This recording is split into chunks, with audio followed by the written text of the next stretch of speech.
A partir de agora, a empresa que não respeitar o direito do consumidor vai pagar mais caro. O valor da multa pode chegar a 6 milhões de reais. Veja na reportagem de Gisele Loureiro.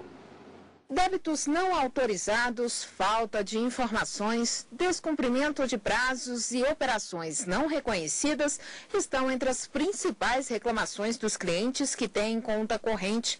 Com José, a história não é diferente. Ele pediu para encerrar a conta bancária em 2005. O problema é que 6 anos depois, descobriu que a conta estava ativa e com uma dívida de 41 mil reais. Nesses 6, 7 anos, eles não me entraram em contato comigo em nenhum momento, só no finalzinho, quando eles descobriram que existia esse problema. Então, eu não fui notificado que existia ainda a conta, não fui notificado da dívida e eu só fiquei sabendo agora, ao tentar utilizar o meu cadastro dentro da Caixa Econômica Federal. Se depender do Ministério da Justiça, casos como este estão com os dias contados. A partir de agora, o melhor negócio para a empresa é honrar o compromisso com o consumidor. Caso contrário, o desrespeito pode sair caro. Antes, quem violasse o Código de Defesa do Consumidor, a diretora do Departamento de Proteção e Defesa do Consumidor explica o porquê do reajuste. Desde 2000, com a extinção da UFIR, os valores de multas aplicadas pelo Código não eram atualizadas. Então, nós entendemos que, a partir de agora, ela precisava, já de ter uma atualização, precisava tanto que o teto e o mínimo dobraram. Para o diretor do PROCON do Distrito Federal, a mudança vai estimular o mercado a cumprir o Código de Defesa do Consumidor. O índice de solução só tende a aumentar. As empresas vão resolver antes que se torne um processo administrativo, porque, nesse caso, a multa é pesada, como se vê. Bom, e aqui no estúdio, para tratar desse tema, a gente recebe o advogado especialista em direito do consumidor, Humberto Valim. Boa tarde, bem-vindo ao Jornal da Justiça. Obrigado. Bom, como nós vimos na reportagem, a multa para quem descumprir o CDC dobrou. Só que esse valor já era alto. O senhor também acredita que essa mudança, que esses novos valores vão incentivar as pessoas a cumprir mais as leis do Código? De fato, o aumento da multa vai incentivar, sim, o cumprimento. A parte mais sensível de qualquer empresa é o seu caixa, o seu bolso. Com essas multas reajustadas, a ideia é que as empresas cumpram de imediato as decisões que têm que cumprir. De quem que é a competência para aplicar essas multas em caso de descumprimento do Código? Via de regra, o PROCON. O PROCON aplica essa multa de acordo com o porte da empresa, se ele é reincidente, a gravidade de cada caso. O PROCON é a atribuição dele aplicar essas multas. Agora, o que vai ser levado em conta na hora de fixar um valor de uma multa para determinado estabelecimento?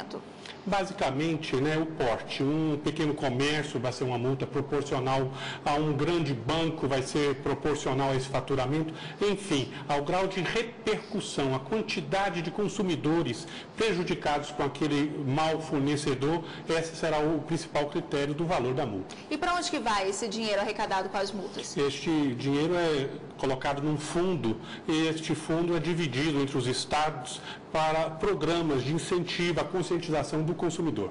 Tá certo, e agora vamos ouvir a primeira pergunta gravada nas ruas sobre esse tema de hoje.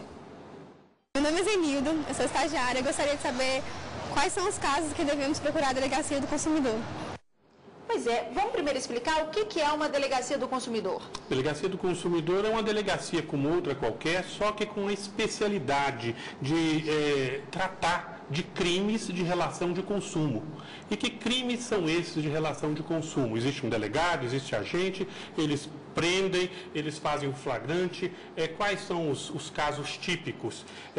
Venda de mercadorias em supermercados com data de validade vencida.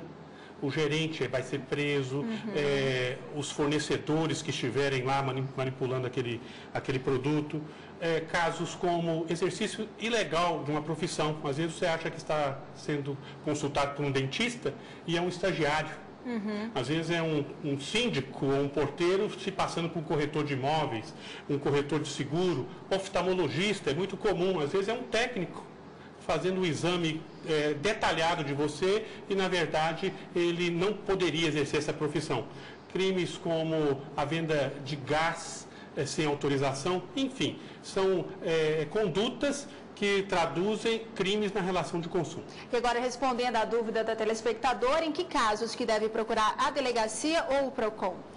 Casos onde se tem uma gravidade. Por exemplo, um medicamento, você compra um medicamento e descobre que aquele medicamento é trocado, às vezes falsificado, um medicamento com data de validade vencida, enfim, uma carne que você compra e verifica que ele não tem o selo da inspeção federal, ou seja, ela foi abatida de forma clandestina. Tudo aquilo que tem uma gravidade no consumo que possa causar um dano, principalmente à saúde do consumidor, deve ser levado à delegacia do consumidor. E essa delegacia, ela já atua em todo o país? Tem em todas as cidades uma sede física? A delegacia, ela é uma especialidade das delegacias. Ela existe na grande maioria das cidades acima de 100 mil habitantes. É uma delegacia onde só trata de relações de consumo. Tá certo, e temos agora mais uma dúvida para responder. Confira. Meu nome é Diego, sou estudante. E para acionar uma empresa, eu preciso procurar primeiro o PROCON ou as pequenas causas? Qual a diferença também nessa situação? Que casos devem ir para as pequenas causas ou que casos devem ser dirigidos direto ao PROCON? Casos ao PROCON seriam casos onde teria uma abrangência maior, não só daquele consumidor específico, mas de uma certa coletividade. Ou seja, os casos levados ao PROCON vai levar, em última instância, a uma multa administrativa para a empresa, que essa multa vai ser paga e revertida em benefício de toda a sociedade.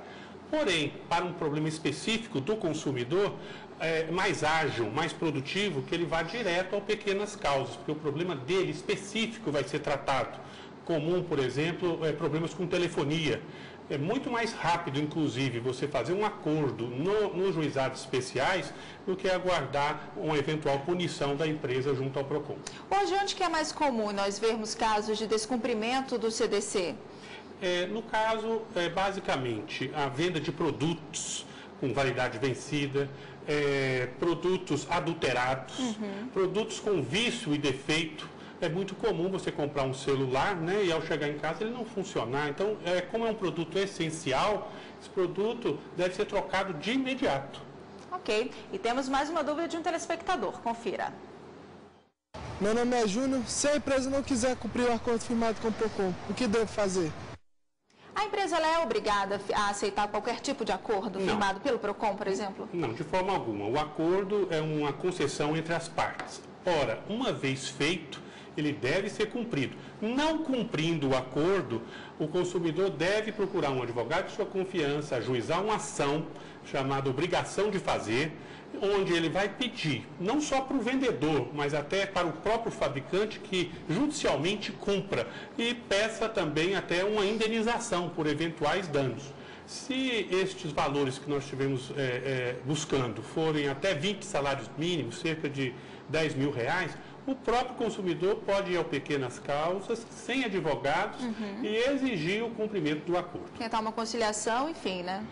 Agora, o Código de Defesa do Consumidor, ainda é obrigatório os estabelecimentos terem um livrinho dele em cada local? É obrigatório. Todo consumidor deve ter acesso ao Código de Defesa do Consumidor em todos os estabelecimentos. E veja bem, aquele estabelecimento que não tiver um código à vista, à mão, no caixa, no balcão, está sujeito a multa pelo PROCON e pode chegar a R$1.000 por cada infração. Tá certo. Muito obrigada por esses esclarecimentos e tenha uma boa tarde. Boa tarde. E no próximo bloco, Sindicato de Servidores de Agências Reguladoras questiona a medida do TCU que permite acesso aos dados do imposto de renda.